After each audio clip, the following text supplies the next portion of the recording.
many people look up to. And I decided to host him here with me because people asked me to. And my name is Sophie, the host for today, and he will introduce himself. But before we go there, as you know, we are already in Uganda's independence season. I just want to say happy independence to you, and we are soon rounding off with year. The question, how much have you achieved, keeps on rolling. But then people are struggling here and there with the goals, with the year's resolutions. But then, you know, as I always say, life cannot end. Hit what you can, and if you cannot, life cannot end. But then, first things first, let's give our guest time to introduce himself, and then we roll on. You're welcome to West Nile TV. Thank you so much, Sophie. Yeah. And good evening, viewers.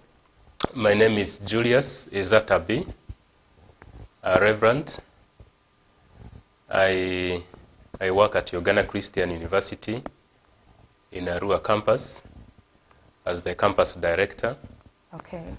I am also a priest or a pastor in the Diocese of Madeni West Nile for the Church of Uganda.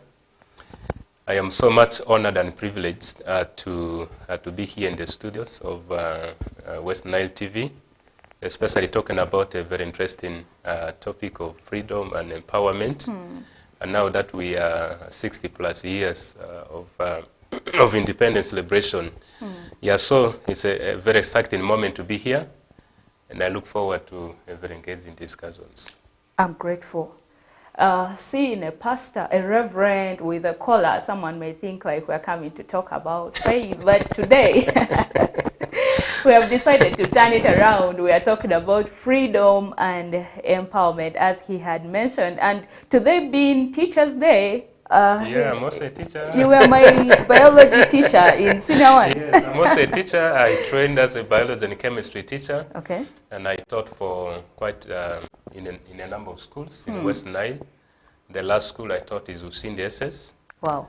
And then later on I moved to ordained ministry, and then later to university, starting as a chaplain, and then later as a teaching assistant, and then lecturer, dean of students, and then now I find myself leading the campus. Wow, I'm grateful. With a lot of information, a Yes. lot of brains behind that leadership position, I know you have a lot to unfold for us in terms of this topic that we're talking about, freedom and empowerment.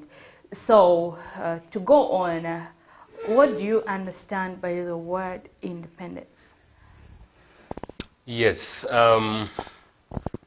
independence from its literal meaning, it's just to be, to be separate, to be free from anyone's influence, maybe influence as far as decision making is concerned, maybe even things to do with the choices to make are concerned. So literally that is what one will say is independence, but in the context of Uganda's celebration of independence, which comes next week, of course we know that some years ago the British made Uganda as a protectorate, or as a colony, and for quite a very long time we did not have a self-governance in this place. Okay. We were governed by the British, and therefore the Queen of the United Kingdom was our leader, and then the Prime Minister is the political leader. But then, as it has happened in many other African countries, African countries began to seek for self-governance, and eventually, one by one, the countries began to get independence. And in that context, it's really about being independent in terms of democratic leadership, in terms of our economy, and many other things. So, yes, next week 9th of October we are celebrating this it's on Wednesday. Independence Day, the day when Uganda got its independence, when Uganda became independent of the British in terms of governance. We began to rule ourselves or govern ourselves, not the British. We decided who is supposed to be our leader, although many things went wrong in the course, where sometimes leaders have been chosen by the gun. But I think over the last so many years, at least we have been voting from presidency and up to the lower leadership. And so I think, that is what one will say independence is about at a national context. Talking about that, I appreciate the governance of this regime so much, because let me say, ever since I was born, I've never witnessed any gun. Actually, the last time I had a gunshot was when there was a strike in the school I started at. Okay, when that gun was shot, it sounded so loud. Up to now, I cannot even know whether it was a gunshot or a tear gas, like it was a bullet. I also never witnessed the wars which happened in Uganda. My parents ran to exile in the 1970-1980 war, when President Amin was overthrown. And it was in exile in now what is called South Sudan, but then it was Sudan. That is where I was born. And the time we came back to Uganda, of course, now Museveni, our president, was now already in power. And since then, of course, we have been voting for him. You talked about independence being, there is a freedom of choice, then there is a freedom of decision making. How has this impacted like the social change in the communities? Well, yes, becoming independent from our colonial masters, I think that meant that basically Uganda and Ugandans are in charge of the country. At least we are the ones who are in charge of our economy. We have leaders that we have elected that are the ones that determine the economy of this country. So the political leadership, but also the civil service and the private sector. So I want to imagine that the colonial master, of course, had his own interest. And so when they were here in this country, for example, if I'm to give an example, they zoned the regions of Uganda, where regions like West Nile were zoned to grow tobacco and cotton as a cash crop, as though other cash crops cannot grow in West Nile, and yet they can actually grow. Like coffee. Like coffee. Now people are talking about cocoa and many other things. But the colonial master thought that that is what we can do, and so they made us believe, and also they made us to go into cultivation of tobacco and cotton. And of course, when these products come out, there is the British American tobacco, which belong to the colonial master. They're the ones who buy. They determine the price, they buy it, and even the cotton products and so on. And so now becoming independent, of course, we have taken very long, maybe, to fully enjoy the benefits, the economic and socio-economic benefits of independence. But I think now, you can see now, you can hardly see people who grow cotton in the West Nile. Because now people choose to grow what they want. It's not someone forcing you. My parents, my father used to say those days that if a family does not grow cotton, actually they can put you either in jail or they can put the father down, the head of the family, and can him. But now people have their freedom to grow whatever they want to grow. Sometimes the freedom is abused, and so sometimes people end up doing nothing. But surely becoming independent has impacted the community of Uganda socially a lot. But also when you are being led by someone who is not from your culture, the person most likely will also determine how you should live in so many other ways. Very true. And so now, if you look at it, for example, those days, maybe from books you read that the colonial masters made sure that things like the cultural way of getting married, of paying a bride price, there were some limitations that were being put, the number of animals one can pay, but now people can charge, maybe if a graduate like you, they can charge up to 30 cows, as long as they believe. I take that for a compliment. I take that for a compliment. But that's the lighter side of it. Okay. Of course, people have also abused that, and sometimes it makes marriages very, very difficult for young people. And abusive. And they abuse it, yeah. But what I'm trying to say is that independence literally means that we are in charge of our country, we're in charge of our governance, and so this permeates to social life. People can live at least the way they want it, because they elect their leaders, and their leaders make policies, I believe, in the interest of the people, perhaps. Yes, yeah. Because they say that government is the people, for the people, and by the people. Yes, yeah, So democracy. it is, it is the people who elect, and also they are involved so much in the decision making. Right, right. So do you feel like this independence has solved a lot of challenges? If yes, how? Independence, maybe the answer could be yes and no. Okay, okay. Let's first start with no. Let me start with no. Okay. 2 days ago, I saw a post on social media. Someone posted a picture of Nairobi City in 1960. And he wanted to show a difference between Nairobi City then and now, and Nairobi City now. And when I looked at that picture, you wouldn't actually think that that is a city in Africa. Very organized, very clean. So many things. You can really see a very clear replication of European cities in the Nairobi City then.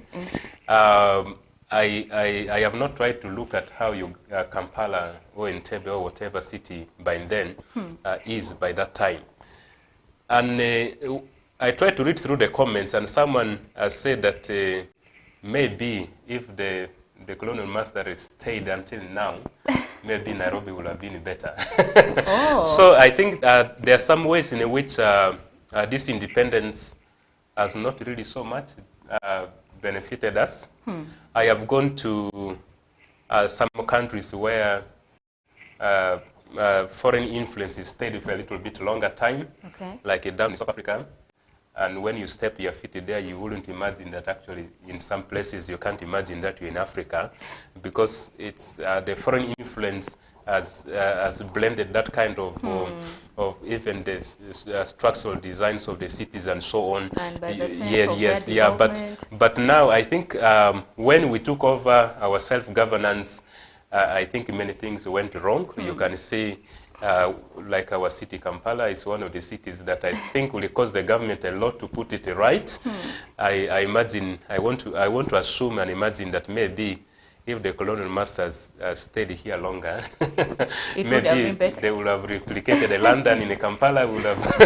Maybe we'll have trains, we'll have public bus and so on. Or is it a case of someone like, okay, let me give this example: a father doing things for the child, and then the father maybe dies and the child doesn't know what to do. Yes, and then the child fails to carry on the responsibilities actually in a very better way that actually the son, I mean the father, will have done it. Oh, he went with the brains. Maybe he went with the brains, and we're still struggling to catch up with that. I think that is very clear in so many things. But also on the other side, of course, we cannot ignore the fact that, of course, the independence is positive in so many ways to us, because, as I said, the greatest thing is the liberty that we have to be able to democratically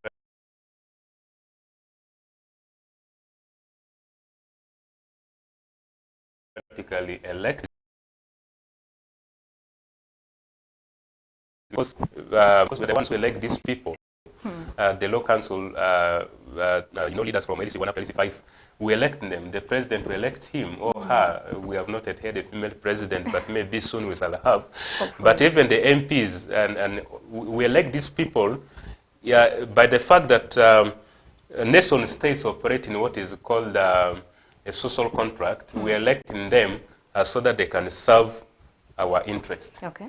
And so that freedom that we have, of course, there is a question of to what extent is that freedom in electing our leaders, but we can say that we have that democracy where we can elect our leaders. But also, of course, when you have you have someone who is the one in charge of your affairs, the person has really his interest in your own affair, and there is no way that there can be a fair play. And so you end up toiling, you end up actually doing so many things to the benefit of this person who is in charge of your affairs.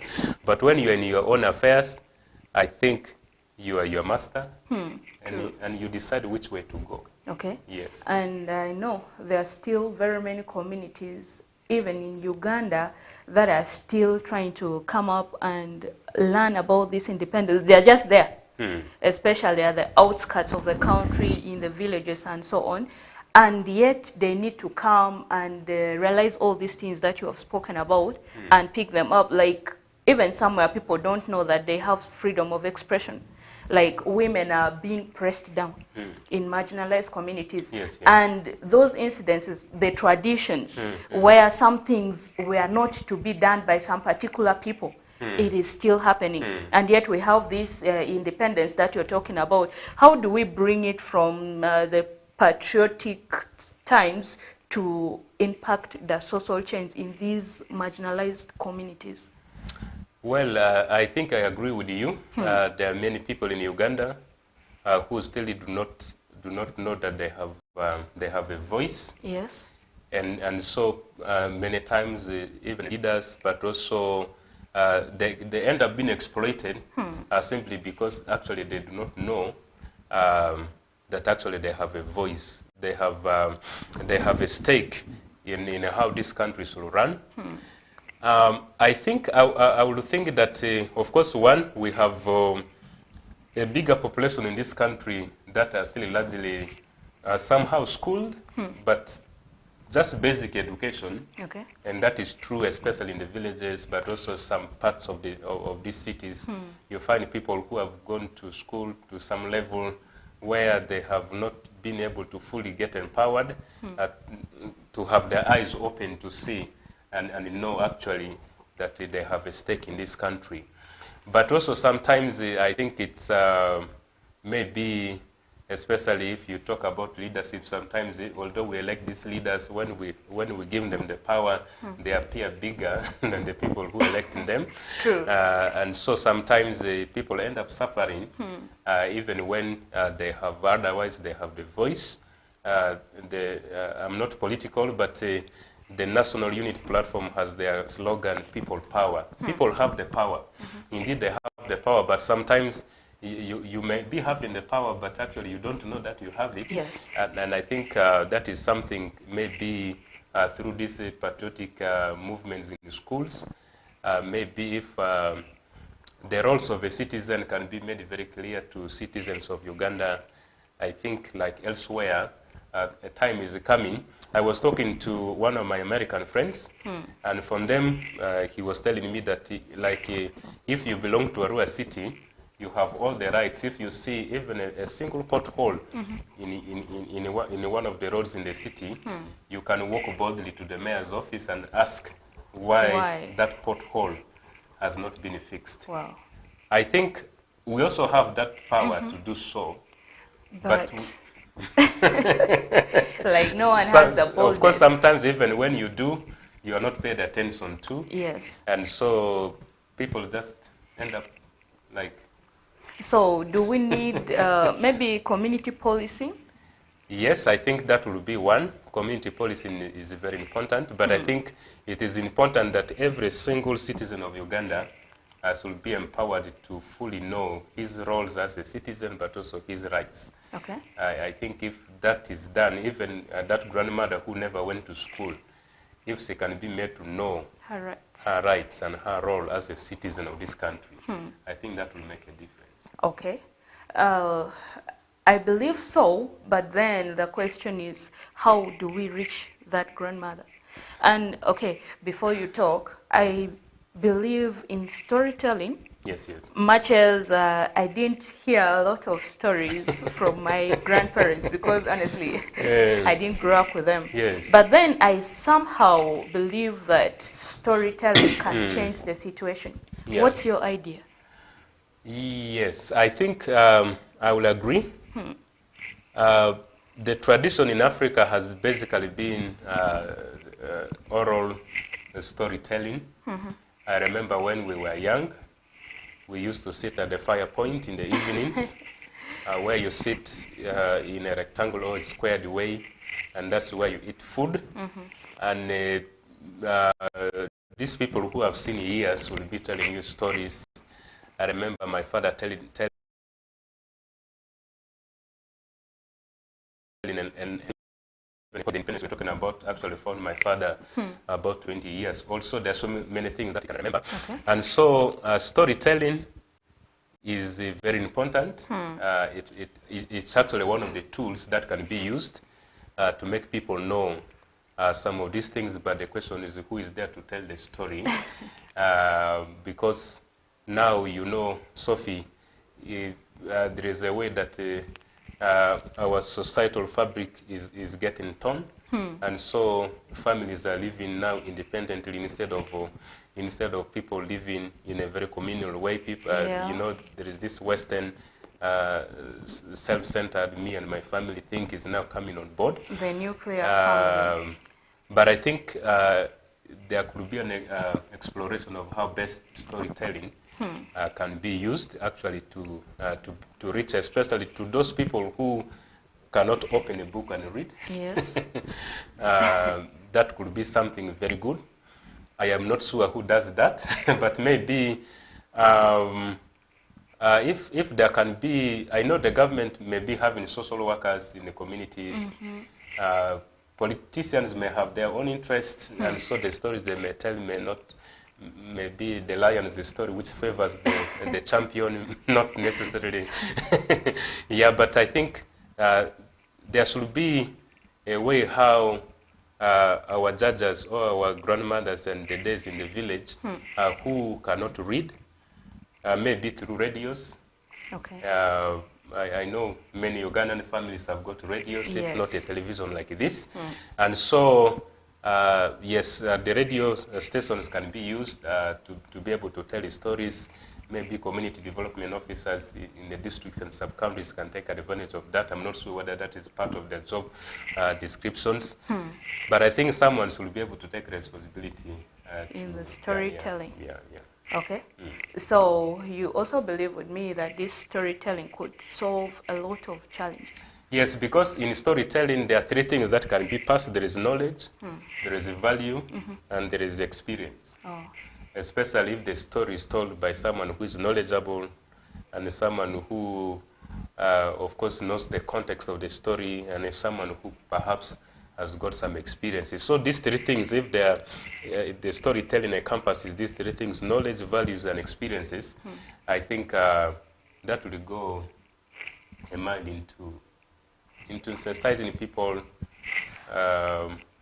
maybe even storytelling of experiences from outside Uganda, where citizens have now known their rights and their responsibilities. Yeah, I think that can be able to do a lot of mindset change. So much about this storytelling thing. Do you think, okay, you say someone who has experience, someone who is knowledgeable, is influence part of it? Maybe someone who is influential in the community or... Yes, of course, you may be influential, but if you don't have the knowledge, and then if you don't have like a knowledge about Uganda's independence, how Uganda was before independence, how Uganda is now, or if you have no experience of how empowered citizens are able to rise to their feet for social change, if you don't have the knowledge, then your storytelling will be devoid of one of the aspects of storytelling, which is passing knowledge. You just mentioned that that Okay, Independence didn't find you, but you had some stories, right? Yes, yes. Highlight for us a few, if you can. I'm not sure whether my memory is good enough, but I remember my father telling his stories. I think that day of the independence got him here in Arua Koa PTC as a student. And so I remember him telling us his stories of how Ugandans were so much excited, how people took to the towns, especially when the flag was raised up, how people really kind of, you know, with all their passion and energy, you know, celebrated, you know, celebrated that Independence Day. Yeah, I don't have a good memories of those stories, but I think that is one of the things that I can actually remember, how my father has been able to let us know the excitement which the independence actually brought into people. And I believe it had like the excitement was so much because that feeling of like we are going to rule ourselves, because there were so, I believe, as you had said before, a lot of challenges with the rulings that came with the colonialists. And I did literature in A-level, and we were meant to read some of these things in books because we did not get to know about them. We were not there, but then they have introduced them in schools, like how the colonialists came, even how they were ruling until they left and so on. We had a chance through the books to read them, but in one of the books someone said that they made us to pray, but when we closed our eyes we had the Bible and they took the land.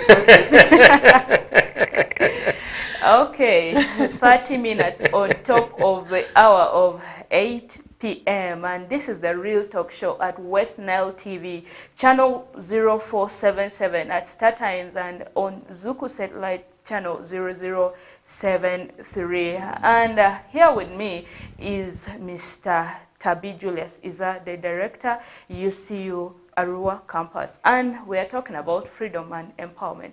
Let's have a short break and we get back shortly.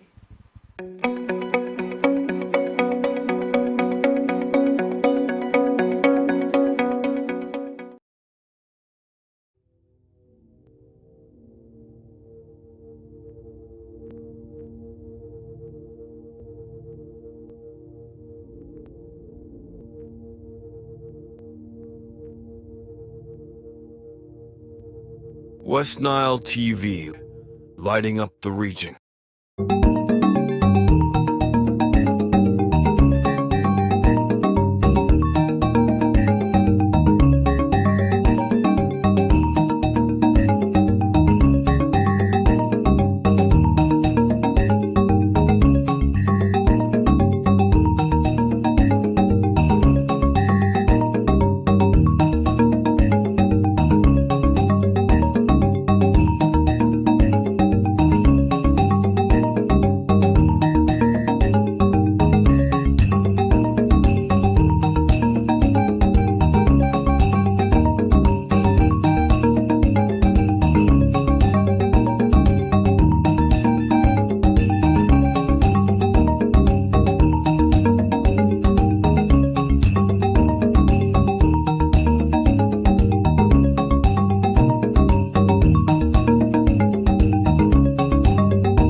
Jude Bellingham, Vinicius Jr., Lamine Yamal, Antoine Griezmann.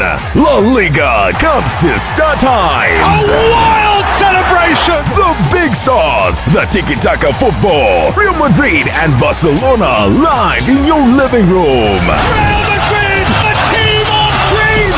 Catch all 380 games live and in HD on Sports Premium Channel 259 and Channel 246 starting this August 15th. Subscribe to StarTimes Classic or Smart Bouquet at 36,000 Uganda shillings to enjoy the football experience affordably. StarTimes Football and limited passion.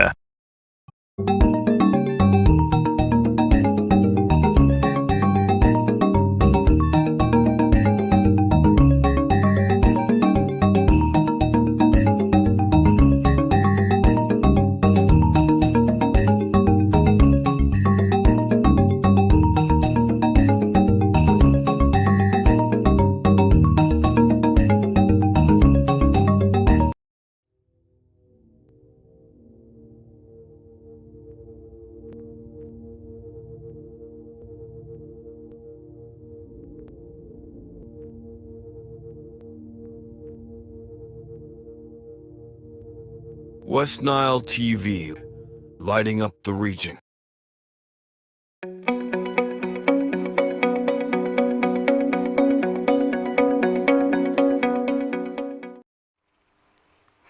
You're welcome back from that short break, and we take on with the show, the Real Talk Show at West Nile TV, channel 0477 at Star Times and channel 0073 on Zuku Satellite, and catch us live on our social media handles such as the YouTube. We broadcast live from there. And I am not alone here in the studio, as stated before. I'm with the director, Uganda Christian University, Arua campus. And he is Tabi Julius, and we're talking about freedom and empowerment. He had already unpacked for us a lot about this, about the patriotism side, and we want to narrow it down to the communities. Now, have you ever tried to express your views in the community about this freedom? Yes, I did, okay. At various levels. First of all, the community where I work, okay. Because at one time I worked as a dean of students, which actually placed me at a point where I have to advocate a lot, especially on issues to do with the students. But also, I recall in 2000, one of the points where I really felt I actively participated in advocating for freedom is when there was a clash between the two neighboring tribes of Madi and Kuku. In Kuku, of course, being across Sudan, and then Madi in Uganda, when there was a kind of a conflict, which actually, unfortunately, took some lives and properties. And one of the properties and lives actually that were lost is from my village in Moyo district. I remember although I was here in Arua, but I took so much, especially to advocate over social media. Okay. Every day I made sure that I was able to really advocate for the fact that the Madis and Kukus have lived for a very long time. When they're neighbors, they have intermarried, they have known each other for a very long time without having such a conflict, and it was unfortunate that such a thing happened. So yes, I have participated at various levels in advocating for freedom. There are some challenges that you faced in the process. Yes, definitely, especially when you are in a context of a situation where some key particular people have a self-interest and in their very core in either marginalizing one group or in disadvantaging one group and so on, you'll find that to fight against such a self-interest can be a very difficult thing. But also sometimes, you know, when you are not a political leader, and I did this when I just became a deacon. Okay. When you are not a political leader, or when you are not a leader of some standing at some level, sometimes people tend to think, who is he? Like, what can he do? Yes, who is he? Who is he to advise? Who is he to guide? Who is he to speak in this matter? And I think that is not something true only to me. It can be true to many other people. Okay. So that really is one challenge that sometimes even when people feel that they have something to say, they end up being quiet because maybe they end up not being heard. No one pays attention to what they say, even when actually they have a point, a very good point, which could put things right. But I think consistency is very important, even when you're not seemingly not being heard. Good enough now we have a lot of spaces where you can speak, and eventually it will get to people's ears. So I think consistency is very important. Okay. But that is one challenge that I see, where especially if you're not better placed, maybe now for me it's better because of my position, first of all as a priest, as a pastor, but also as a university campus director. But the moments where you are not you know, you have a name or you have a title that people can respect, that when you speak, people say so and so has spoken. They don't even mention your name. They refer to you by title. So if you don't have such, sometimes advocating for freedom can be very challenging. Wow. Yeah. So I think you have come to a better place where people can be able to listen. To some level, yes. Even now in my community, if there is any occasion where I am present and I speak, people listen to me a lot. Basically, of course, because of the positions I hold now, I guess. But also, of course, over the years, my social life in the community, of course, has gained a reputation for me now. Yes, so it's better now. Maybe one because of my positions, but also the social reputation that I have been able to gain. Build for yourself. Yeah, yes, yeah. Oh, okay. I see you so much on social media, sharing things here and there. So, Yes. can also social media help in advocating for this? Yes, social media helps a lot, and sometimes there are many occasions when social media has actually sparked a lot of positive change. Sometimes something can happen very deep down. I remember seeing a story on social media where as a woman tortured a little boy. Was it a boy or a girl? For picking 2,000 shillings so that he can participate in a tour. Because the guardian had refused to pay the money. But these little primary school people really wanted to participate. And so when he picked that money, the little boy was really tortured badly. And then someone posted on a WhatsApp group and even on Facebook. And I saw people, leaders began to say, okay, can you lead us to this person? Can you lead us to this village? Okay. And I think eventually even this boy got a sponsorship. Because of that? Yeah, because someone used social media to be able to advocate. Yeah, so I think social media has taken one of the, in a way, social media has taken one of the roles which our communal living used to play, and now our communality seems to be centered so much now on social media than physical communion.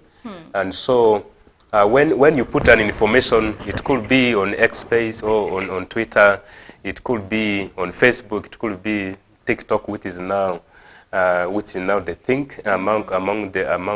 I thought it was among the young people, but recently when I decided to go on TikTok, I actually found even the big fish, the big guys are there on TikTok. So yes, it's social media provides a very big potential to really spark up social change, to advocate for for freedom, whatever injustices that you see somewhere. Sometimes, of course, it ends up to whom it may concern, and there is no action can be taken. But on many occasions, yeah, social media has proved to be very useful. Wow, you have really talked about that. Yeah. And I know social media has been very useful in advocating for people's voice, from the example that you have just said. And I've seen a lot of such stories coming up. And somebody even, okay, let's say I saw a post on Facebook just of recent, someone posted a child having tumor, and the head was really swollen. And then I saw in the comment, people were saying, how can I help? Lead me to this child, and all those happenings. So you told us also a story of how you advocated in the community for the two tribes which are fighting.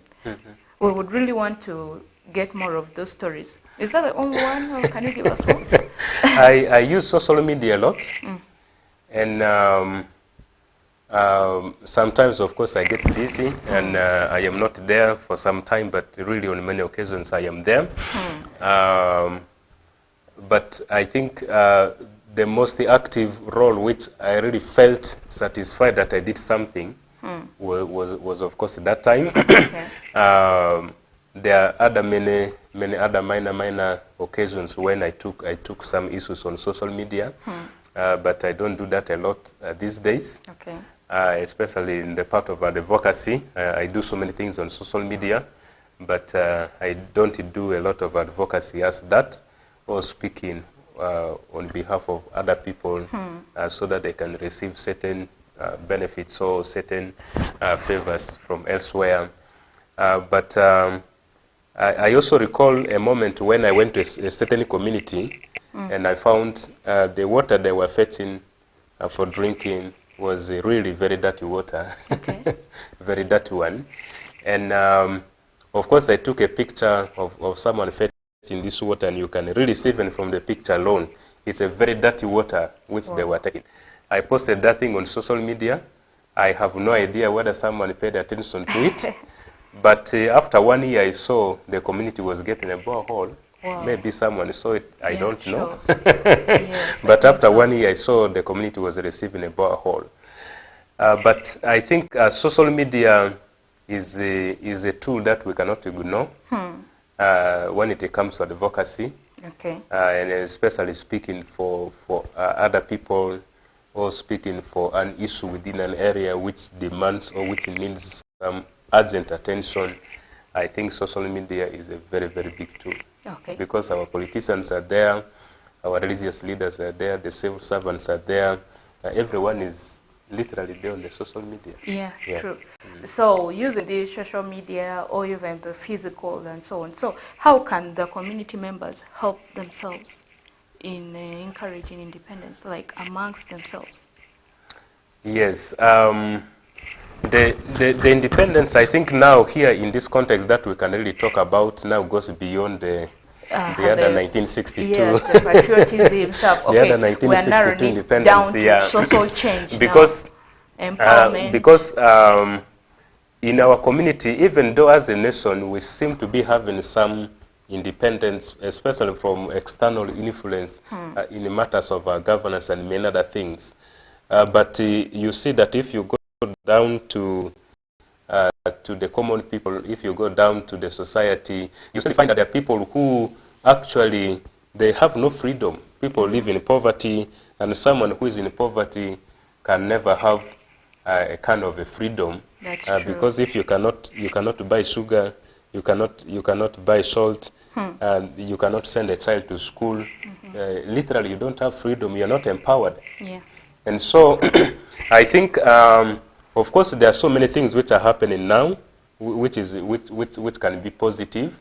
For example, in many villages, there is a village saving group, which I think is a very positive thing. The circles. Because communities are coming together and trying to ask themselves questions of how do we at least get together so that we are stronger, so that as a community we can attain some level of freedom, we can attain some level of empowerment. I remember in my village recently, the young boys and girls came together, formed an association, and they began to do so many things which can actually also positively impact every single member in the community. So I think coming together in a community is very important. The Bible also talks about it, that two are better than one. Yes. And so if community members can begin to realize that there is need for them to work together, maybe, for example, in our communities, people have fragmented the land, that in some communities you can hardly get someone having an acre of land. You find someone has maybe 1/4 of piece of land in a particular location, another quarter somewhere, another quarter somewhere, another quarter somewhere, and then in this way you can't do production on a large scale. But if people can come together and maybe do corporate farming in the villages, if I have quarter acre here, the other one has quarter, the other one has quarter, you are 10, and you put that together, you end up having something closer to 5 acres or so. True. And if you decide and say, okay, on these 5 acres, maybe we want to grow coffee, in 2 years you begin to harvest. And of course, coffee is one of the high value crops.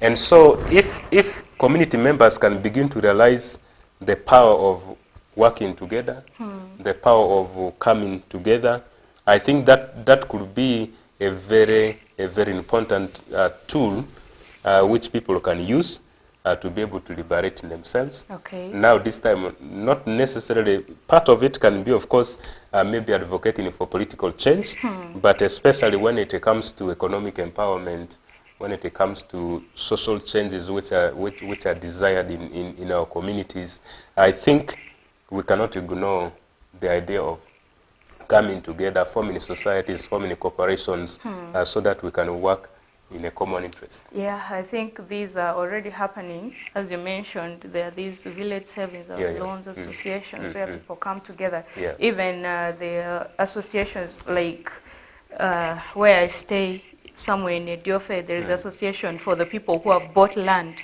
Okay. There, yes. That's interesting. Yeah, if you're one of the people who bought land So in this they have area, an association. yes, Okay. they have an association, and where they come together, they visit each other, and they have even bought some tents, some chairs, and so on. It's for their benefit. So that's the sense of community that we're talking about. And today being Teachers' Day, I want us to also talk a little about education. Okay. Okay. Do you think education can play a role in fostering this freedom, like the social change in terms? Yes, definitely. Yes, education has already played some role in changing, in causing social change, and education will continue to remain a very, very key. And that is the reason why the government is striving to see that there is a free education, at least a basic education that is free. And so the primary schools are, at least there are schools in the communities where people can study without necessarily paying fees. They may be asked to pay one or two things, but it is not fees. So that when people have gone to school, they are able to get some level of information, some level of values and attitudes and skills, which can prove very important in actually liberating them from whatever liberation that would be very necessary. So schools are very key. Education is very key. Except we have to ask what type of education are we giving, so that the desired social change can be seen. And I think there's been a cry in Uganda that the education system has never been helping us. Maybe that is partly true because we have been using a system which has a curricula which was informed by the colonial master. They wrote things which they, whatever reason they knew. But I now see this kind of realization has brought on so many things, and so now there is a revision of curricula at some levels where we begin to see that Ugandans are beginning to see that the things which people should learn in school, so that they can truly be empowered to be different when they are able to when they finish school. So education is very important, but to those of us who have opportunity today being a Teachers' Day, that even when we handle education, when we are teaching or when we are impacting knowledge, when we are impacting skills and attitudes in these learners who come to our institutions, let's take an initiative to be mentors. I think that for me that is very important. We are not simply, as the teachers, people who are supposed to pass book knowledge. Knowledge in a book may be Newton's laws of motion. This is 1, 2, 3, and then you think you're past the knowledge, and when the child sits for senior 4, gets a very good aggregate, and then you think that you have performed better. But I think our education system should go beyond that, and I think the teachers are very key in implementing such kind of curricula, where the teachers actually look themselves as mentors to these students, to these pupils who come to their schools, or even at university level, where professors and lecturers and whatever staff in the universities are able to look at themselves as a people who are supposed to actually positively impact the future of a child, so that the freedom that we are talking about, whether it be social empowerment, economic empowerment, these things that we are talking about, we are able to channel out citizens who are truly empowered, but also citizens who know their rights, so that when they go out, they can also stand up when things happen otherwise, but also they're able to equally be compassionate in the communities where they live. They're able to identify social challenges which are affecting the community. Even when it is not within their powers to solve it, they can speak up and so on. So education is very important. Yeah, you have just mentioned a lot of qualities that people can get, like equal power, these opportunities and so on. When I was at school, I just knew independence, like, actually, it was as if I forget about it until when it's now the end of September, and then again independence comes. Yes, independence comes, and it was like a form of entertainment. And I think that is one of the challenges I have with the way we celebrate independence in Uganda.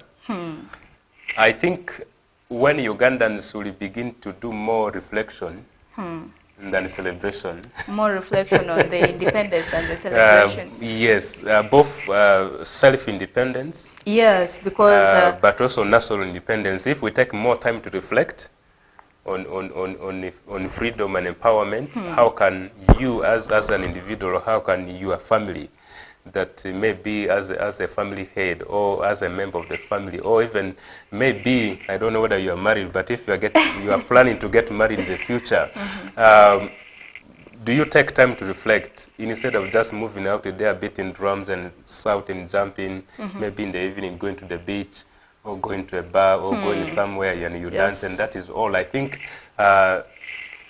we may do that for year after year, but it cannot change. It cannot change. So I think it's time that we begin to take more time to reflect on the days like independence. Even days like this, like Teachers' Day, can we take more time to reflect? How can I be an effective teacher? How can I be a teacher of impact, a teacher of influence? Independence Day is coming.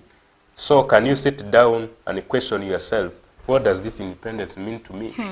Instead of just going out there jumping and saying we're independent. Some of us have even never seen the political operation during the colonial time. And so literally, what are we celebrating anyway?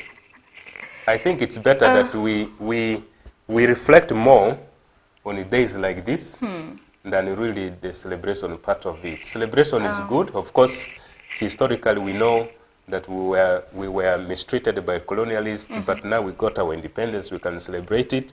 But I think it's high time that we really begin to deeply reflect on things like this. And as you say, that many people in this generation, they didn't see the oppressions and the attitude like, what are we celebrating after all, could be there. But then seeing this independence more of a personal thing, I think would do for us. And bringing it... Well, definitely, of course, we cannot lose the national focus of the independence. True. Which we can, of course, our political leaders are there, and the other leaders are there, they can help us reflect. But at personal level, it is very important for each Ugandan to be able to sit down, reason, reflect, and ask ourselves the questions. If, for example, if you live in a family where your family is still below the poverty line, can you ask yourself, what is it that we have to do so that we can change this? But otherwise, if we don't do that, as I said earlier, years will come, we shall celebrate independence, but unfortunately, will remain the same. Yeah. And the independence that we are, the freedom that we are talking about here, we are out of it. Yeah. Now, as we had talked about that, very many people see this thing just as an entertainment, more of a reflection. How do we help them? Yes. I think those of us who have opportunity to be able to speak to masses, to speak to even on a station like this, or in a studio like this where we can speak out to people. I think we really need to do that so that people can, sometimes people, you know, life is very, very, very unique. Sometimes a talk alone can open someone's eye. True. Someone may think that actually what he has been doing is the right thing, but when you speak out and someone gets, you know, to hear this and it goes to his mind, someone can wake up and begin to act otherwise. So for me, I think I have been like that for a very long time. I never bothered about making money. I never bothered about wealth, creating wealth. I never bothered about so many things, as long as I have my basic living. Until a time when I had to ask myself, is this the way rulers will live year in and year out? Okay. And I sat down, I asked myself that question. And out of it, I initiated some projects which are now, you know, changing the story in my life. And so, yes, dear viewers, I know you may be listening to, you may be right on this program, viewing this program, and hearing this, following this discussion. I want to urge you, please, as we celebrate Independence Day, is it Wednesday next week? Yes, Wednesday. Let's take time to reflect. I know there are so many issues for which we desire freedom and we desire to be empowered. And so what are those things that at a personal level, at family level, that you can think about, and can you come up with the strategies of how you are able to attain freedom, you are able to attain, or you are able to get empowered out of this? And so I think what we can do, number one, is, of course, for those of us now who know about it, we have to educate those who may not. Okay. But also where there are some little things that we can actually do, like during the COVID-19 time, one of the things that I took to is the farming. And I saw that the farming which I was doing could actually also help other people. And so I took to liaise with some people, and we took to skills training, especially on how to do farming, which is profitable. And it never costed a lot. And so where there's some, it may be something very little, but where there's some things that one can do to be able to empower people, to be able to open eyes of people, so that maybe, yes, if they can be trained to fish, or they can be helped to see how to fish, I think that will be able to move them towards freedom and empowerment. Obviously, offering fish will not help. It will not help so much. Yeah, but teaching the person how to fish. Okay. With that, we have come to the end of the first hour, and this has been the Real Talk Show at West Nile TV. We will continue after a short break, but then we are going on very well. If you have just joined us, you are watching the Real Talk Show that runs to you every Saturday from the hour of 8 p.m. to 10 p.m. at West Nile TV, on our social media channels like the YouTube, and on Zuku Satellite channel 0073, and on Star Times channel 477. Catch up later. Let's have a short break.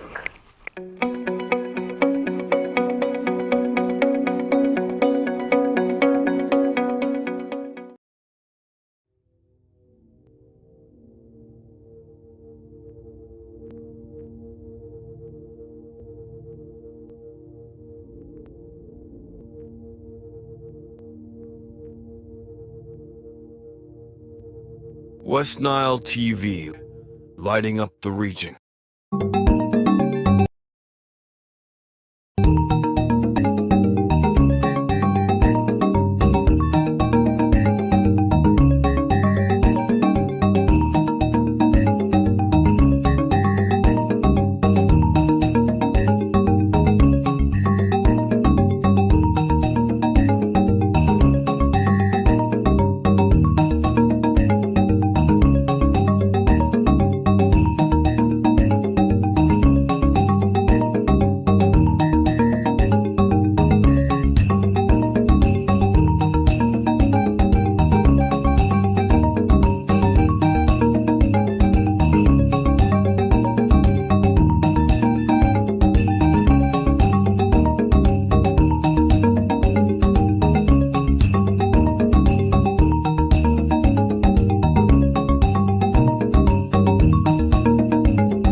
Kylian Mbappe!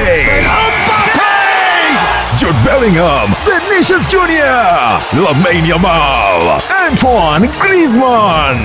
La Liga comes to Star Times. A wild celebration! The big stars, the tiki-taka football, Real Madrid and Barcelona live in your living room. Real Madrid, a team of dreams! Catch all 380 games live and in HD on Sports Premium Channel 259 and Channel 246 starting this August 15th. Subscribe to StarTimes Classic or Smart Bouquet at 36,000 Uganda shillings to enjoy the football experience affordably. StarTimes Football and limited passion.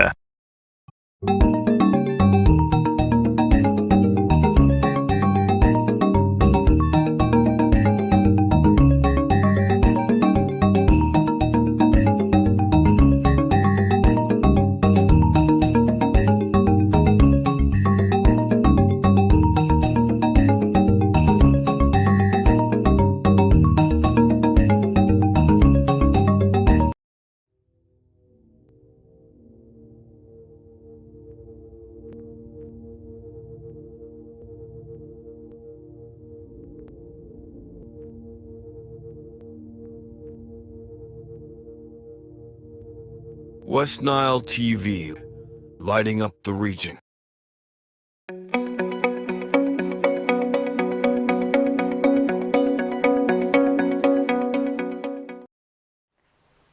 All right, a very, very good evening to you once again, and welcome to the final hour of the Real Talk Show at West Nile TV, channel 477 on Star Times and channel 0073 on Zuku Satellite, and catch us live broadcasting on our social media handles like the YouTube page.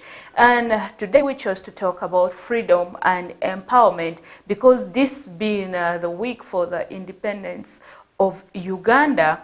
I want to wish you a happy independence in advance, but then there are a lot of things lacking in the community.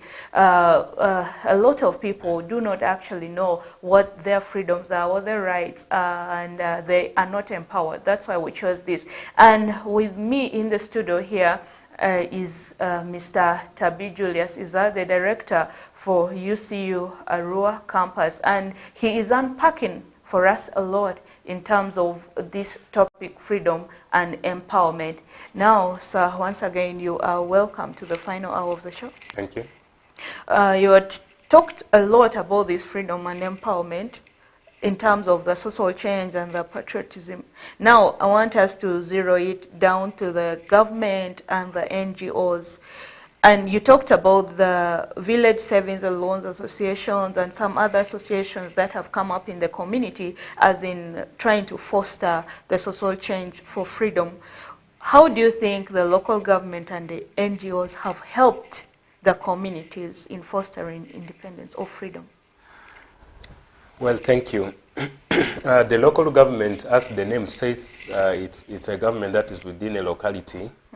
And so it's the nearest government to the people, unlike the central government that is mostly headquartered in Kampala or in Entebbe or somewhere. But the local government, this could be the sub-county or even the LC1, maybe the LC5, okay. Or in the cities like Arua, the mayor, or the city council, and so on. Now, these local governments, they also decentralized in Uganda, where every district has its local government, but also this goes down, for example, to sub-counties, which actually is meant to bring services very closer to the people. And I think these local governments have over the years, I think, proved very useful. For example, now you have the Paris Development Model. I have not taken time to study so much about it, but I know the Paris Development Model is being implemented through some sections of the local government. And its initiative, of course, is really to be able to put every Ugandan into the money economy, to see how Ugandans can be empowered, the ordinary Ugandan can be empowered to be in the money economy to come out of poverty. So that places the local governments in a very in a very closer proximity to the people. The people can easily reach out to the sub-county headquarters and be able to be able to ask for help or be able to get help which the government is giving out. Okay. I think when you look at our village settings and our settings in many of the communities, I am very sure that Ugandans, to a very good extent, at least, have been able to see that the local governments are supporting a lot. For example, over the years, I grew up knowing there is something which used to be called NUSAF, which of course was being implemented through the local governments, and of course it was also in many ways abused a lot. But at least there is a way that people who were serious, who took the initiative, were able to take that initiative. But of course, we also know that local governments have what we call community development departments or community development officers, and these are people who are really at the heart of seeing how the communities where they are located can be empowered or can be given some level of support so that they can support themselves to come out of things like poverty and so on. Okay. Even fighting some social vices that in the community, things like development and so on. So the local governments are very close to the people, and really that gives them an advantage to be able to be a very active force in bringing freedom and empowerment to the local person there in the community. Okay. And I think it's constitutionally they have been mandated to do that, or at least through the laws of Uganda they have a mandate to do that.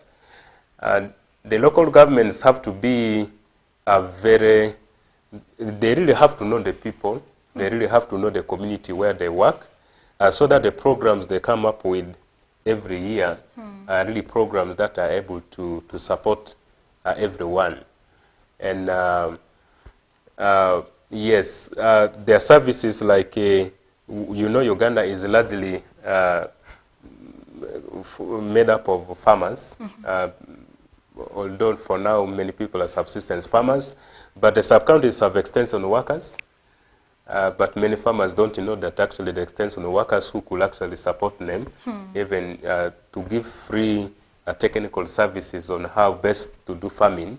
But I think the sub-counties, the local governments, they should really, considering where they're located, considering their mandate in the communities, I think, they stand as one of the entities which are very handy when it comes to supporting people in the matters of social change or in the matters of economic empowerment. Yeah, I see even there are some NGOs just formed particularly for that cause. Yes, the question of NGOs is an interesting one. I know there are people who, because NGOs, you and I can decide to say, let's start an NGO. And so anyone can actually start an NGO as long as he meets the standards. Okay. But I think for me, my experience has been that there are some people who form NGOs for survival, how they can survive. By the way. And so you find in some studies have shown that the multiple NGOs around have actually not resulted into directly in helping people. In helping people. The NGOs are very many, but also the issues that they say they're addressing keep remaining year in and year out. I am aware that there are a number of NGOs that are actually passionately transforming lives, that are passionately changing. But you can imagine those isolated NGOs, one or two, if all these thousands or hundreds of NGOs really passionately do that, there should be a lot of transformation. But of course, we cannot neglect what the NGOs are doing. There are many NGOs that are actually to their objectives, to their vision, and they are passionately pursuing that to see that a number of communities are able to be supported. The government, of course, cannot do everything. That is why there are non-governmental organizations that are meant to support communities. So I think what we desire from whether they're NGOs or they're CBOs or whatever they may be, what we desire from these organizations is to see how they can live up to what they say actually they exist to do. And if they live up to that, for sure, with all these NGOs around, I think our communities should be better. If not yesterday, at least tomorrow. If not yesterday, at least tomorrow. The NGOs, talking about the NGOs and the government, they come down to people to empower them. This is what I understand from what you're saying, and what you're talking about is basically the community level, but they're in communities, there are people involved, and these groups have individuals. Yes. So I'm thinking about some of the barriers that are limiting these NGOs from reaching these individuals. What do you think are some of the personal barriers that people have that can limit the freedom, even if the NGOs and the local government is coming down? I think for me, one of the key things is you may have food in your hand, or maybe I know that you are hungry, I have food in my hand, but are you willing to take up what I'm offering for you? Someone says that you can take a horse to drink water, but you cannot force it to drink water. We still have members in the community who are not bothered about who is there to support them. They are not bothered. Let me give you an example. Earlier on, I talked about NUSAF. NUSAF was a program which actually, it's called, is it Northern Uganda something for social fund, something like that. But you know, this program was very good. In my village, I remember something which up to now I still marvel at it. In my locality, some of the people have written projects on things like restocking of animals. Ideally, what they're saying is that we used to have animals, but the war came and took away our animals. So can you help us to restock our animals? Now that is very good. But now the problem is you do not know how these people work it out. But you find if someone has 5 goats, and then this person is supposed to be given 5 more goats so that now he has 10. Okay. And then the person decides to sell his own goats to the program, and then the program comes with the ear tags, and he puts those tags on the ears, and then they say these are the goats which UNICEF has given Sophie, and yet these are the goats which Sophie has been having before. And so the individuals in our communities will realize that yes, there are people who are out there to support us, so that we can be empowered. But what is the extent of your willingness to uptake, you know, this support which is coming? I know in some difficult communities where even when people come to give sensitization, you know, people want to ask, is there going to be certain allowance? So someone is coming to to give you some sensitization, which is part of empowerment. But you still want to be given something to sit and listen when someone has come to bail you out, when someone has come to support you. And so those are some of the actually barriers which now yeah, someone here is saying, actually, Condition Gift is asking, he said these government initiatives have come timely. Unfortunately, they have been implemented segregatively. If the local government can only break down this barrier, then it will serve the purpose. Now my question is, how can the local government break these barriers? Our president usually refers to mafias. And I think that is one of the problems which that person seems to be raising up there. the system sometimes have been infiltrated by some mafias who have completely their own interest, and their own interest actually frustrates government programs. But I agree. There are some cases where you'll find in some particular region, for example, for us here, there was a time when you find that people were given a hose, you know, to be able to support them to come out of poverty. Yeah, even the and of seeds course, were giving a given. hose is basically saying that to continue in a subsistence farming. Yes. You find, you know, someone sits somewhere and decide, let me give these people cassava stock. Who told you that I wanted to grow cassava stock? Why don't you first come to me, And sit ask, down with me, or sit down with the community and find out from the community, you know, what they want to do.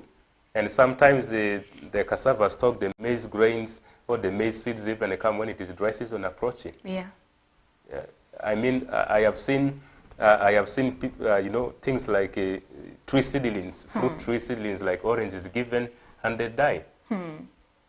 Because someone sat somewhere without engaging the community and they thought, let me do this thing for the community, and yet the community is supposed to be the ones actually benefiting, but not just benefiting, they are supposed to be nurturing this thing until it is able to what?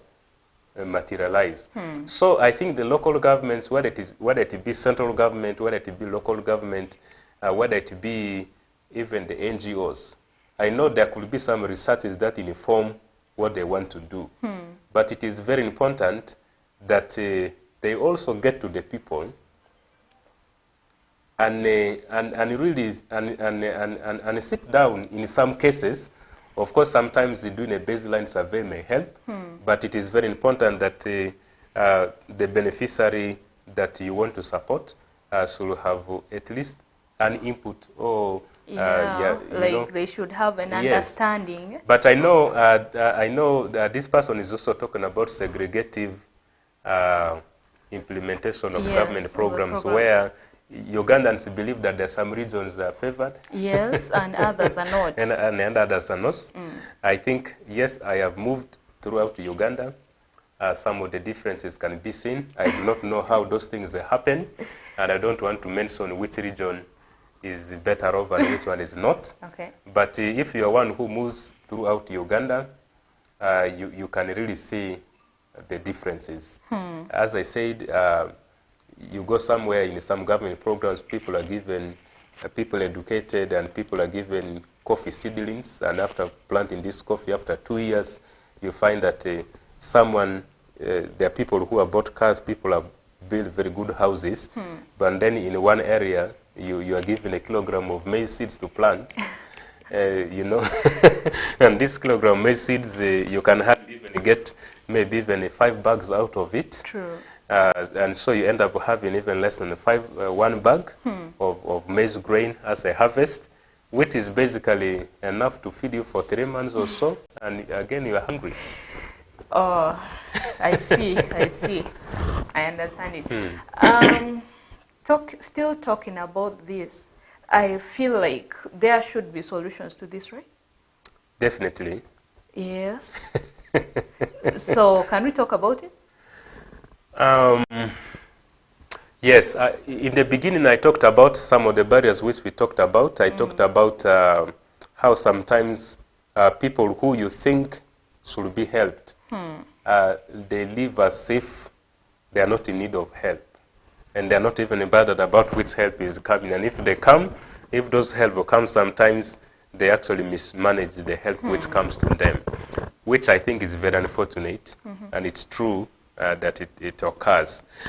I think some of these programs, even before material things come, it is important. For example, let me take an example of this PDM thing. When the government says that we're going to give every parish 100 million or something like that, first of all, you are giving cash money for me to do something. First of all, have you given me enough financial literacy? Okay.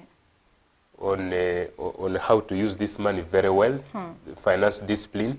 Have you, if I say that I want to do goats rearing, have you taken time to empower me on how well to do goats rearing, and so on and so on? If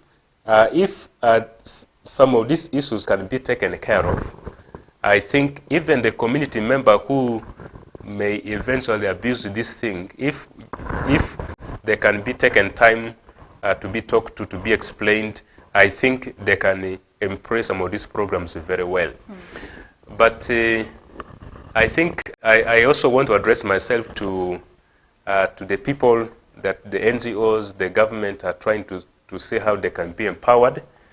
I think let's get to these programs which are meant to support us. Let us embrace them, and let's see the vision for these programs. Minute as it might be, but you never know, it can be one of your opportunities for for liberation. And so it is important that we should take up this whatever programs that people are bringing to us, as long as they are for our good. But also, I think earlier on I talked about how, for example, if you are an NGO, you are a government, if you cannot come to every individual to discuss within them, can we first do maybe things like baseline survey, so that before we put efforts into something, we are very sure that the efforts we are going to put is going to have a very good output. Okay. Because without that, as I said, I have seen people being given fruit tree seedlings and they have never been planted. Yeah, so it is important that we come to the people and we address their needs according to how best we are being informed, either by research or maybe at least by talking to the people and trying to get out from them how they can best be helped. But also I think it is important that at the government level, people should be taken as all Ugandans, whether it is at a local government level, maybe if it is a sub-county level, because you are a sub-county chief, you come from a particular, a particular community, you want to favor the other community more than the other one. Yeah. I think that is unfortunate. And if it is also in the good interest of the government to be able to see how some of these people who sabotage government programs, the so-called mafias, can be identified so that they can be got out of the system. Wow. To allow, for these initiatives to be able to get down to people. True. Yeah. I also want us to talk about a different issue, because I see this one has been thoroughly tackled, and I believe we get it well. Let's talk about mental health. Do you think mental health has helped in fostering independence, or it has helped in bringing independence down? I am not so much an expert in mental health, but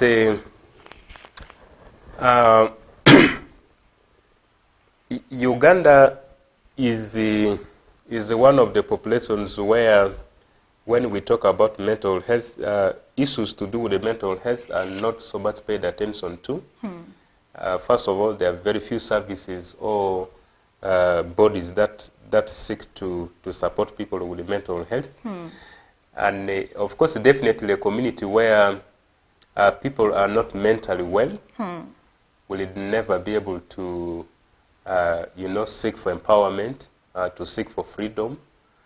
But I think, for me, what is important is to see how we can, because someone may not necessarily have a serious medical mental problem that may demand him to be in a hospital, but there could be this person in the village who, because of either drunkenness, definitely his mind is not right, or maybe because of a number of series of issues that has actually defeated him. You find that someone looks well, but actually the person is mentally disturbed. And I think it is very difficult for such a person on his own, to be able to realize that I need to move positively in this direction. And so I think it is key for us as a nation, first of all, to have the key issues on how Ugandans and their mental health status are. When we get to know that, I think we get to support people like that. But otherwise, when we have citizens whose mental state is not good, definitely their individual freedom and independence is curtailed, and eventually they can also drag the entire nation, because some of these people will find themselves taken up. If someone may be an MP, but mentally, disturbed. Someone may be in a very key position. So, but he's mentally disturbed, and such people can definitely drag us behind. That's true. Talking about the mental health, honestly, there are very many things involved. The substance, the drug abuse, the alcohol, and even depression, and very many things. But then, first, let's have a short break. You have been watching The Real Talk Show at West Nile TV. In case you have just joined us, you are welcome. We are talking about freedom and empowerment. And here with me in the studio is Mr. Tabi Julius, is the director of Uganda Christian University. And he has talked a lot about this freedom and empowerment. But then we will come back in the next segment, still talking about the aspect of mental health and how we can address the issue of mental health to foster independence in the communities. Let's have a break.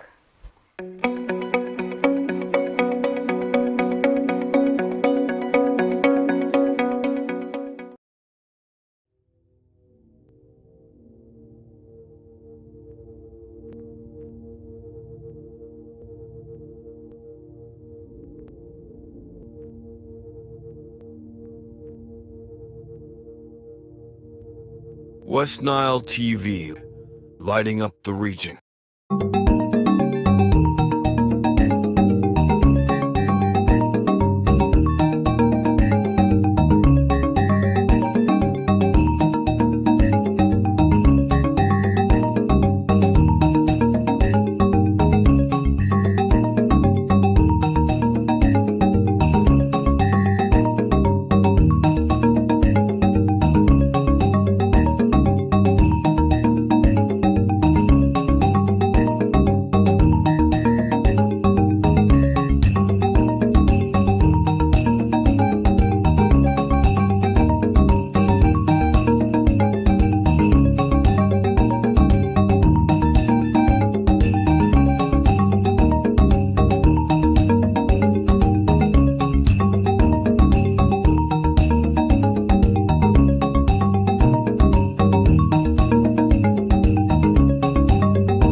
Jude Bellingham, Vinicius Jr., Lamine Yamal, Antoine Griezmann.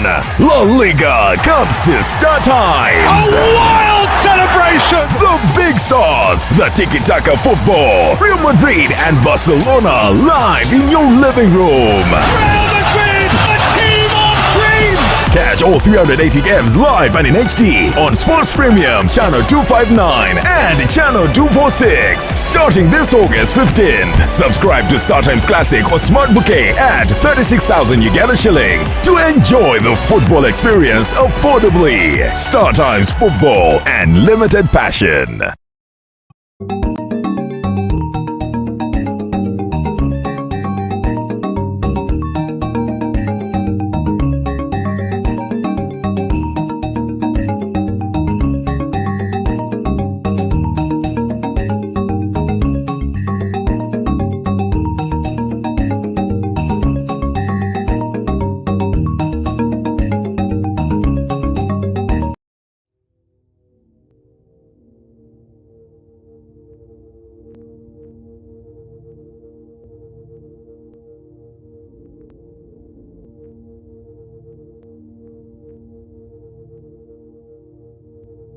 West Nile TV, lighting up the region.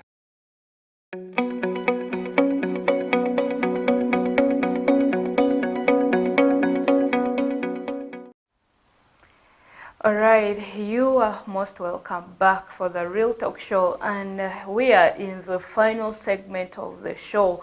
Now, we left when we were talking about mental health. I just want to pick it on immediately. Our guest, Mr. Tabi Julius Caesar, was talking about how this mental health has affected independence. And I think he had already talked a lot about it. But then we want to go into how these issues can be sorted. Yeah. Yes, I think one of the biggest challenges, of course, which brings mental health in Uganda is drug abuse or substance abuse. Yes. And I think it's on record. Hospitals like Butabika in Kampala that handle such cases, and in many of these regional centers, really substance abuse is one of the greatest factors resulting into mental health. It's really very unfortunate, Sophie, that especially our young generation, the youth, there are many people who have taken into substance abuse. True. You find the whole day someone is eating something green. People are smoking, bad substances. To the extent now, I'm told even some people, they go to the extent of looking for the gray hair of elderly women. Yeah, to smoke. To smoke. And you can't just imagine whether really that is a human being. I know. Yeah, of course, thanks to the government that the waragis that were in circuits have been made illegal. Although they have been now bottled, they're in bottles, but still they're very affordable, very cheap, that anyone can buy, even when they're not in circuits. And some of these waragis have very high content of alcohol. And so these young people, there are really some people 7 days a week, they are just into these substances. So how I pray that the government continues to further put laws that will regulate the use of these substances. I know one of the MPs in the parliament has tried to come up with a law, for example, against that will regulate alcoholism. That is supposed to regulate on when bars can open, when bars can close, who can you sell can you sell alcohol. In some countries, when you go to buy alcohol and the person who is selling really says that you may be below 18, they will ask for your ID because your ID has your birth date. Yeah. And if you are below 18, they will, even if it is not you going to consume, they will never sell, it to you. And yes, so regulation on the use of this substance is very important. I know sometimes it can be very difficult because some of these substances also generate income to the government through taxes. And so sometimes the government fears that putting too much regulations against this can also result into things like, of course, reduction of tax. It may reduce things like jobs, because these factories that produce some of these things actually have employees. But some decisions which may impact us for good in the future may in a while, it may cause some harm for a short while, but actually the greater benefit may be better. So I think the government should be able to see how some regulations can be put in place. And then maybe, I know some efforts have been done, but also for us who are religious leaders, it is important that we keep sometimes the approach we also use is not a good one. And so we preach as though we're insulting these people, and so they even have no interest of coming to the church. Maybe we need to change our approach of how to speak to these people who abuse substances. And then, of course, we have the NGOs around who can also support the government and the religious leaders or religious bodies in reaching out to the members of the community so that we really reduce substance abuse, because it's one of the biggest cause of mental health in our country. Okay. Yeah. Thank you so much for expanding about that particular one. I have a comment here from Odokonyero Richard Godi, and he's saying, good evening, dear Director UCU. I think partners in development like private sector, non-profit organizations, non-profit practitioners like NGOs should align with SDGs while upholding bottom-up approach. Yes, I agree with you, Richard. I imagine there could be name similarities, but I imagine this is Richard, who is our staff at UCU. I hope so. I imagine so. Yes, I agree with you. There are, of course, the global sustainable development goals, but also at the national level we have the national goals. And yeah, so if all the different players that seek to empower people so that they can be social, economically empowered, so that they can live in freedom, are able to pay attention to these global goals, but also to the national goals. I think Uganda has something called Vision 2040, but also there is also the Africa Vision 2063, and so on. They are really good because these are well thought after goals which have been set at the global level or at the regional level like Africa or at the national level. They are well thought, and usually they are informed by very good research. And so if of course the government, we want to assume that the government is working towards that, and so the other private players, the NGOs, even universities like us, and so on, if they can really tailor their programs, if they can tailor whatever they do, align it towards this approach, I think it will be very good. And then Richard mentions something which we talked about earlier, the bottom-up approach. Yes. I think it's not enough for us to sit in our good offices and then imagine what you want to do for someone who is in Oliri, on how this person can come out of poverty, you know, without an initiative which moves from down up. You can't sit, if an NGO is an international NGO, maybe in Sweden, you can't reason for someone deep down in the village and think that actually you're going to do something that can support this person. Yeah, I think it will come back to what we talked on previously at the beginning, like a father thinking for the child, and then when the father goes, the child does nothing. And unfortunately, many businesses have died because of that, where you find the father is a proprietor, and then when the father dies, the children take over business, but they have no idea. And then after 2 years, you find the business is dead. True. Yeah. Wow. Okay. We want to draw a picture of what an independent community will look like. So what is your idea? I believe you can do that because you're a public speaker and you've ever done that. So what do you think like an independent, free and empowered community will look like?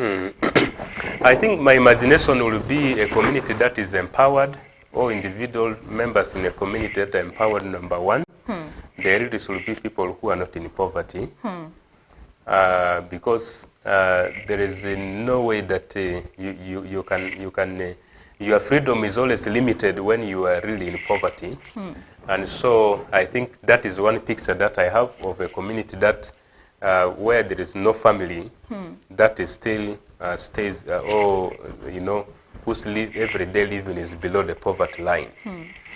But also I tend to see a community where people actually, they know in this social contract that we have with the government, people know that actually they're in social contract because people are sometimes not empowered. People don't know that actually we have a contract with the government, and this contract places responsibilities on both sides. There is a responsibility on the side of the government, there is a responsibility on the side of the citizen. For example, as a citizen, in this social contract, we agree to pay taxes, and when we pay these taxes in whatever way, whether you go to buy a kilo of sugar from the market, out of that maybe there is a tax, whatever it might be. And so when we give these taxes to the government, then the government has its responsibility to be able to provide social services, infrastructure, and so on. And so a community that will be an empowered community definitely will be a community that knows their role in this social contract, so that they can they can faithfully fulfill their role. For example, you see how we are struggling with things like smuggling. We are struggling with the people paying taxes because people don't understand their role in this social contract. And then, of course, sometimes the government also neglects its part. But now we are talking about the community. So I am looking at a community that knows that they're in a social contract with their government. They have the powers to put their government to task, but also they have a role to play in this social contract. But also I'm looking at a community where people are able to live in harmony with one another, to live in peace with a community that is empowered. Should be a community where no one should be able to say, maybe your neighbor is a Muslim and he said, this is a Muslim for me, I can't eat with him, or maybe this is not of my tribe, not of my language. So an empowered community should be one where people look beyond some of the differences that exist within the community. It can be issues to do with the language, maybe we don't belong to the same religious affiliations and so on. So an empowered community should be a community that can stay in a cohesion, that can stay together with a common goal, but also a community that is able to identify issues within their community and communally come up with the approaches of how such issues can be addressed. Okay. Yeah. Thank you so much. And I have a comment here about the mental health that we had already talked about. Okay. But then after this, I'm going to ask you about how we...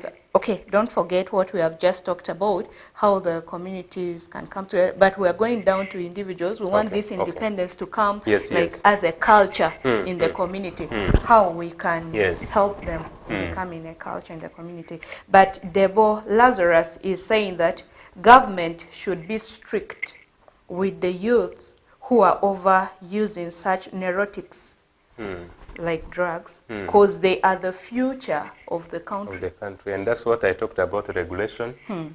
I think we have a laissez-faire government that leaves everyone to do whatever they want. Yeah? But I think it will never take us anywhere. It is time that the government should begin to tighten some nuts. As I said, it may even result into revenue loss for a while, but I think it will be for the good of our country. So it is very important that the government really considers regulating the use of these substances. So how can the individuals, the people, contribute to creating this culture of independence, the picture that we have created? Yeah. For me, I want to say that a communal independence is only possible if individual members of the communities are independent. We cannot talk about Uganda being independent or Uganda being in freedom or an empowered Uganda when there is one Ugandan elsewhere who is not. And so you as an individual, maybe you are viewing us this particular evening on this show, or maybe you may follow it later on YouTube. I want to appeal to you, please. Our corporate independence begins with the individual independence, like you, how you are able to, attain at least a commendable level of empowerment and freedom. And so we had earlier talked about when we are now approaching the celebration of independence, but we had talked about, can you use days like this as a day for reflection? so that you can really deeply think about your personal independence. You can think about your personal freedom, your personal empowerment. Because majority of the things which can cause liberation and empowerment to you are within your powers. And it begins with an attitude. And so it is important that our people should begin to positively, where possible, even every day, ask the question, how do I come out of this? How do I come out of poverty? What do I need to do so that I am an informed citizen? What do I need to do so that I am empowered? I am a knowledge seeker, and for me personally, I try as much as possible, as long as I know something is good for me, I try as much as possible to seek for knowledge, to seek for ways of how I can address some of my solutions. For example, I told you that during COVID-19 time I took to farming, and I have actually discovered that it is possible for every person to do farming profitably, even when you have no training in agriculture. It is very possible. But there are so many things that we can do, and Uganda is commended to be one of the countries in the world where there are so many entrepreneurs, which is true, and which is also good. But for me, my concern here is how can every Ugandan come to a point of self-freedom, self-independence, self-empowerment. The moment we are there, then as a nation, we can comfortably say we enjoy freedom, we enjoy independence. Yeah. But as long as there is one individual member of our country who is still struggling to buy a kilo of sugar, who is struggling even to have supper for his family, I think we have a long way to go. But my point here is, as individuals, we have the greatest stake is in our hands to see how best we are able to rise up. We are not in a system like what used to be in India, where some people are condemned to be in the poor class, and some people, we are not. And so it is possible for everyone to be able to rise, to be able to rise. The wealth that we see other people are having are actually wealth that actually we can also attain. So can you decide as an individual today to be able to, if it is a chain of poverty, your grandfather has been poor, your father has been poor, can you decide and say, I want to break this chain? So that from my family onwards, there can be, if it is financial freedom, there can be financial freedom. You can decide on what you want to eat every day, other than being conditioned because of, being unable to afford. And so you're conditioned to be able to eat certain things because you cannot afford it.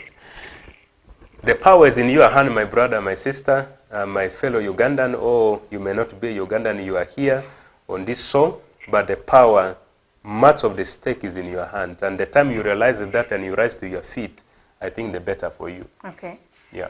I was just about asking you a question which would lead to what you have just said, but I will need you to give more words to someone who actually is just realizing that they can be able to be empowered and come out like as a free person in terms of what we are talking about right now. Yes. I think I will advise, especially my concern is more to the young people. We seem to be having very many young people who are not bothered about the future. That's why you see every morning someone leaves the home by 7 in the morning, the person is on the roadside, coming for what you don't know, and the person goes back even beyond this time. And now what they call afaziwere, something and small people is already common. there, yes, afaziwere and so on. And I think to people like that, it is very hard for them to really realize that they need to come out of such situations. And that is where third parties will become very important. Either the government or the private sectors that we have talked about, or the NGOs we have talked about. There are some people who will never be able to realize that actually have a problem. I don't have my freedom, I'm not empowered, I need to come out, they don't know. So, yes, their eyes may have to be open so that they can come out of it, and there are many whose eyes have been opened and they have been able to experience a lot of change. But if you happen to have come across some inspiration like this talk today, and you have been challenged, I want to say that let such opportunities be one which will leave a lasting legacy or a lasting impact in your life. But really, I want to challenge you, I want to challenge our viewers that a lot of stake of empowerment, even when sometimes people talk about oppression of one group of people over another, of imbalance development in the country, but you still find that even the minority or the people who are said not to be favored, still among them there are people who are doing well, and we all have that chance. We all have that chance of rising up so that we can do well. Only if we can realize it and rise to our feet. And wow. Yeah, yes. Thank you so much. And Lematia Moses is saying, I agree with your view on an empowered and free community. My own view is a healthy community with access to basic needs. Okay. Yeah. And yeah, we have a lot of people who are commenting here. And Lematia Moses again says, great to see our director here, and Condition Gift is saying, awesome. Thank you. Now, to all these viewers, what is your special package to them, or what's your words to them? First of all, to wish you a very happy independence celebration next week. But to say that I will still go back to what I said earlier. Let us reflect more on independence and then celebrating it. Because sometimes even in the celebration, the little we have, we end up squandering in celebration. That's true, yes. You find someone buys 5 kilograms of meat, and yet there are only 5 people in the family. That means 1 kilogram. And they also start struggling when the independence After that, is again, over. people begin to yawn. So let us reflect more on how we can move towards self-independence, how we can move towards self-freedom, how we can attain, we can actually be empowered. That is the word I think which I want to use. I will still insist that you have a very big stake as an individual, a very, very big stake as an individual in the matters of your personal freedom and empowerment, and all these other parties are coming to aid you up. And so when there's an NGO that has brought water, and the water is good water, and drink it so that you can gain strength. What I mean is when an NGO comes with a program, or when the government comes with a program, can we embrace it very positively? Because these ones are coming to aid us. But the primary responsibility, the primary stake of really attaining freedom and empowerment, I will really say that lies on you, my dear friend. And you have a chance to be able to rise to your feet so that you are able to attain some level of empowerment and freedom that for the last 2 hours we have been talking about. Yeah. All right, we have actually come to the end of our show. Thank you everyone who has been watching, and this is West Nile TV channel 477 on Star Times and channel 0073 on Zuku Satellite. And thank you everyone who has been watching us live broadcasting on our YouTube channel. And today we talked about the topic which is right there on your screen, freedom and empowerment. And basically one thing that stood out for me is that we should look at this thing as this Independence Day, the one that is coming up on Wednesday, the Uganda's independence, as a day of reflection other than a day of celebration. Because much as most of us did not really get to know how it was like, how it felt like when the colonialists were with us, but then we have gotten the advantages. But then much as we talk about the patriotism, we have also been able to talk a lot and a lot about the social change, and we narrowed it down to the communities.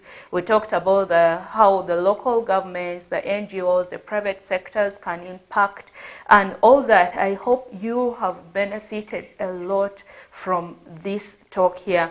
And your host for the evening has been Aita Sophie, and here with me in the studio has been the director of Uganda Christian University, Mr. Tabi Julius Iza, and he has really talked a lot. If you want to rewatch, just go to the YouTube channel and you will get a lot from there. And this is where we end up with the show, and see you again next week on Saturday, where we will have with us in the studio here Lematia Moses, and he will talk about leadership because he is a great leader over here. See you next week. And for the Christians, tomorrow let's go to church.